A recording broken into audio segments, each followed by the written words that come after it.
I want to talk about exaggeration. When you exaggerate, when you go over the top, when you take an extreme position that is, that is absurd in its extremity, in it being so extreme, so outrageous, so unbelievable, so impossible.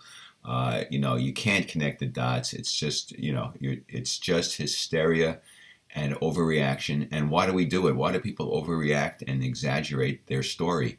Because they're hoping that they will influence somebody else to take action or to change their mind if they demonstrate how horrible and a potential outcome is. So, for example, Michael Moore the other day said that uh, Donald Trump is going to be responsible for the extinction of life on the planet.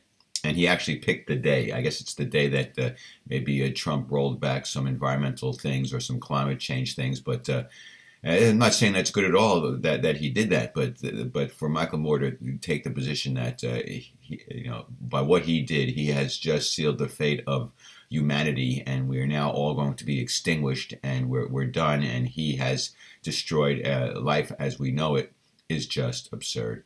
Now he's doing that because he wants to generate fear in people. And he's hoping that fear will turn into anger, will turn into outrage, will turn into action, and will turn into resistance to Trump and anti-Trump, and eventually get our country on the path that he wants. But it's just absurd. It's absurd to try to implant that level of fear with that level of exaggeration and hyperbole. Yes, it can work to fuel a certain number of fear-ridden people, but most people who have some critical thinking going on, are going to just look at him and go, what? Why are you doing that? Why are you taking it to an exaggerated state that we all know isn't true? It weakens your case, Michael. It weakens your case. It's much better to say, if you think what Trump did was reckless, it's much better to say that was reckless. That's dangerous. This is going to hurt us. This is going to increase climate change or global warming or whatever you want to call it. But to take this exaggerated position just makes people not want to take you seriously. So they're going to invalidate you based upon you just saying something that is really over the top and not to be taken seriously. So you hurt your case. Now, that's on the macro level, on the world stage, okay?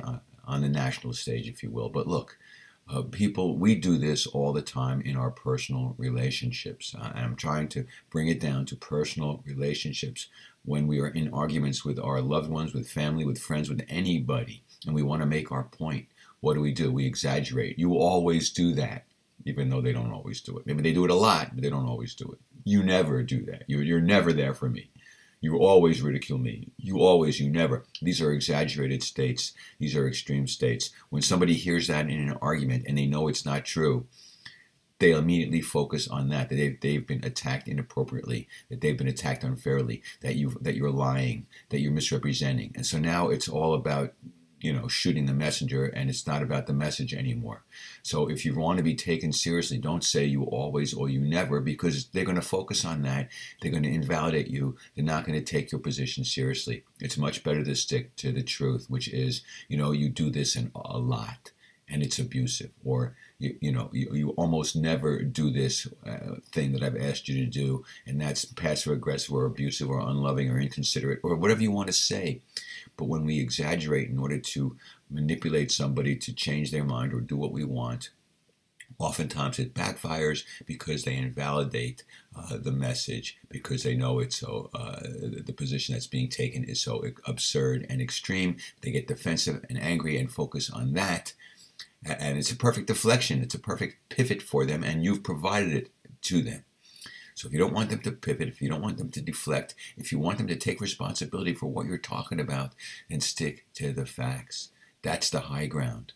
That's going high. Exaggerating, distorting, misrepresenting, that's going low. That's not smart. It's very short-sighted.